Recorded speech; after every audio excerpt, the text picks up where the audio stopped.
Hi students, today we will discuss about the EMF induced in the rotor and currents induced in the rotor and power developed in the rotor. So on what factors it will depend. Now here as all of you know about, this is a schematic diagram of a three-phase induction motor. Whenever a three-phase balanced AC supply is given to the three windings, a rotating magnetic field is developed which rotates with the synchronous speed, Ns equal to 120 F by P. This rotating field cuts the rotor conductors and EMF is induced. So that point we will discuss at different conditions. The first condition is here I am considering it at standstill condition. What do you mean standstill condition? The rotor is stationary. The rotor is stationary means the rotor speed is 0 at starting condition. Next, at running condition. At running condition means the rotor is rotating with the maximum speed. It means that the NR is not equal to 0 here. Okay, and all of you know about the rotor doesn't rotate with the synchronous speed, and that condition also we will discuss now. What happens when NR equal to NS? So these are the three different conditions we are going to discuss now. Here at standstill condition, so here rotating magnetic field is rotating in the air gap with the synchronous speed. So that's why the rotor is stationary here at standstill condition. So what is the relative motion? That relative motion is equal to Ns minus Nr. Here the Nr value is 0, so that's why here relative motion is Ns. So that's why here the maximum relative motion is there. Maximum relative motion, maximum flux cutting action, maximum EMF is induced in the rotor conductors. That induced EMF is, I denoted it as an E2. What is E2? EMF induced in the rotor conductors. So since the rotor conductors are in the secondary circuit of an induction motor, so that's why I denoted with the suffix E2. That E2 value is equal to 4.44 F into N into pi into kW, where kW is a winding factor.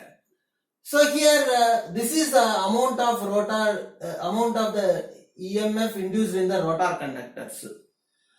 Now here this F value, it depends upon the relative motion. If the relative motion is more, then the flux cutting action is more.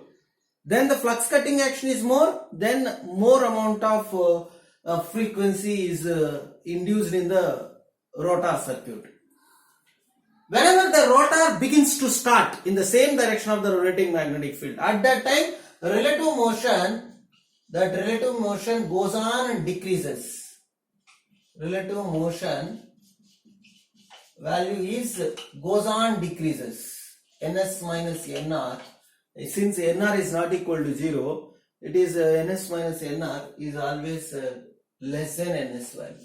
So that's why relative motion value goes on decreases. Relative motion value goes on decreases means flux cutting action decreases. Flux cutting action decreases means amount of EMF induced in the rotor conductors also decreases.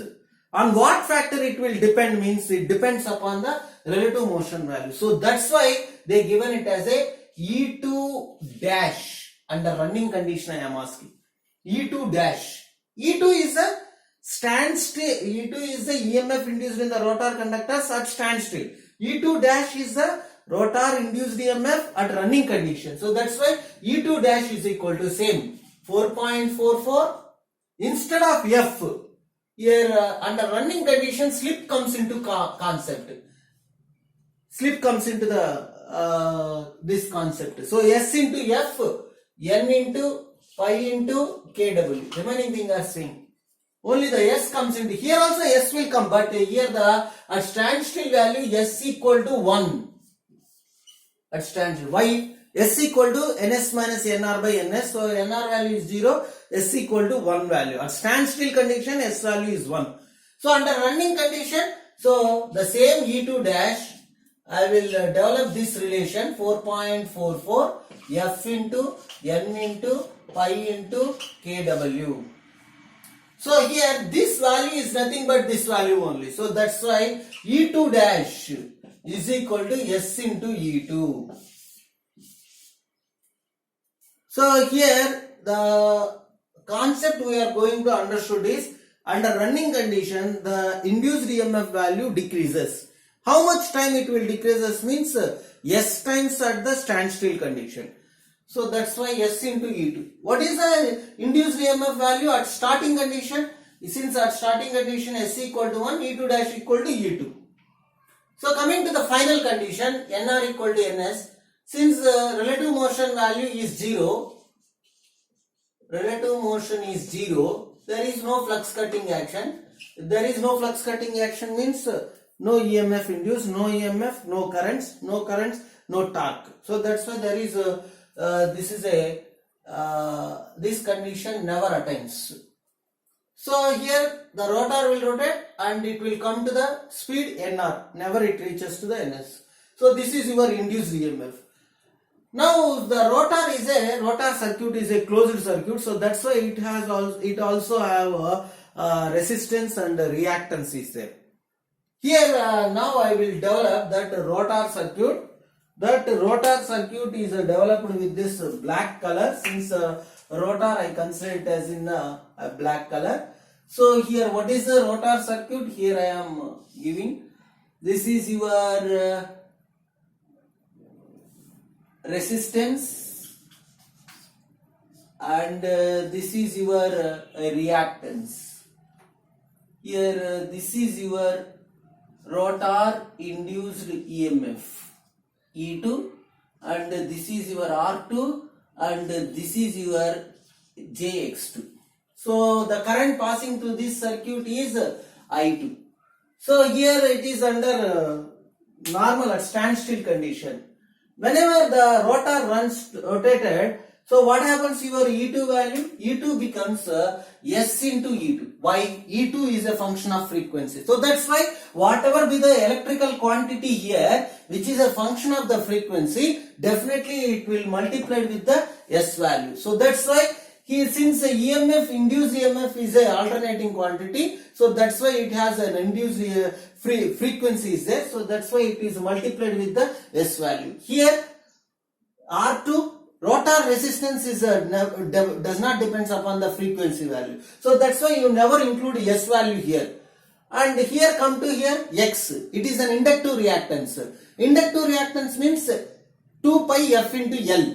Wherever the L is there, 2 pi F into L. F comes into picture frequency, you must multiply with S value. So that's why it is S into F. So that's why 2 pi SF into L. So you can written it as instead of X2, it is S into X2.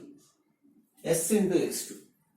All these are quantity, the parameters which depends upon the frequency value. All those are multiplied with S. And now this circuit can be drawn as the variable resistance value, not the, here S is variable. Under starting condition S value is 1 and running condition S value goes on decreases. It goes on decreases. So that's why here R2, this is your SX2. So I will redraw the circuit. Here this is your S into E2 and fixed X2. This is your variable resistance R2 by S. This is your JX2. Why I do like this? Here resistance can be variable. Reactance, it is a fictitious quantity. It doesn't be shown in the variable quantity. So that's why I will change it to like this. Now I will show in this circuit in the mathematical equation also. Now coming to your current value, What is that current value? I2 value is equal to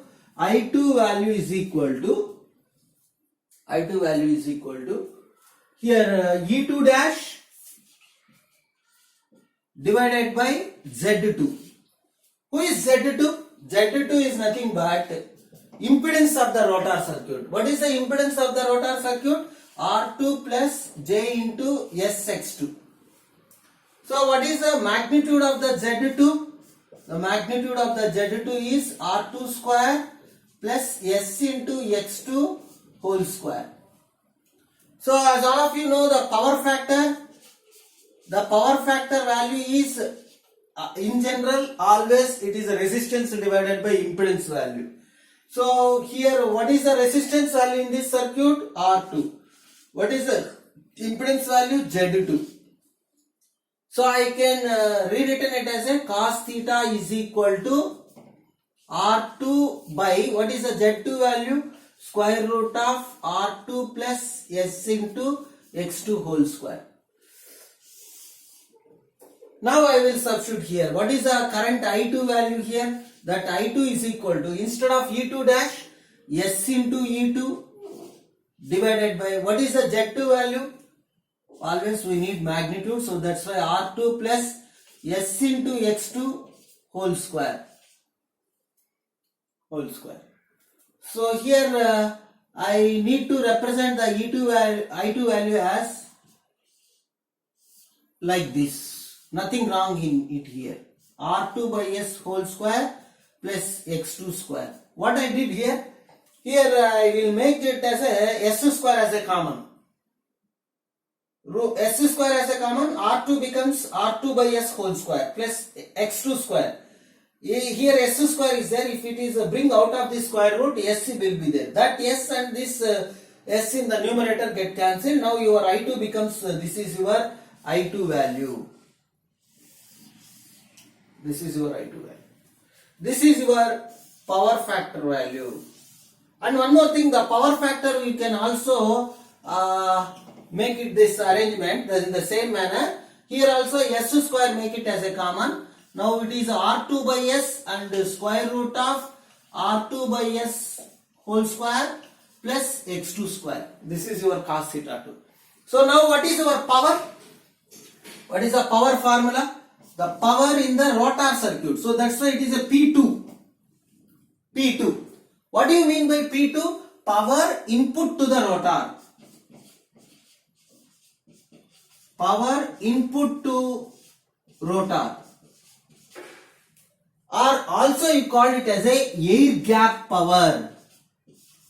Air gap power. The power which is entered into the rotor through the air gap. So that's why it is an air gap power or power input to the rotor. This also denoted with a P suffix G. Air gap power. That PG which is equal to your, how you can denote how you can formulate the power in the AC circuits. Voltage induced in the rotor, that is E2. Currents induced in the rotor, I2. And what is the power factor? Cos theta 2. So all the expressions we have, just to substitute here. So it is a E2. So what is your I2 value? E2 divided by square root of R2 square plus, sorry. This is R2 by S whole square plus X2 square. This is your I2. Cos theta 2. This is R2 by S divided by square root of R2 by S whole square plus X2 square. This one. So now I will make this as a E2 square divided by this denominator terms, both are square root, and multiply them, you got R2 by S whole square plus X2 square. A square root will gone. Into R2 by S. Nothing wrong in it here.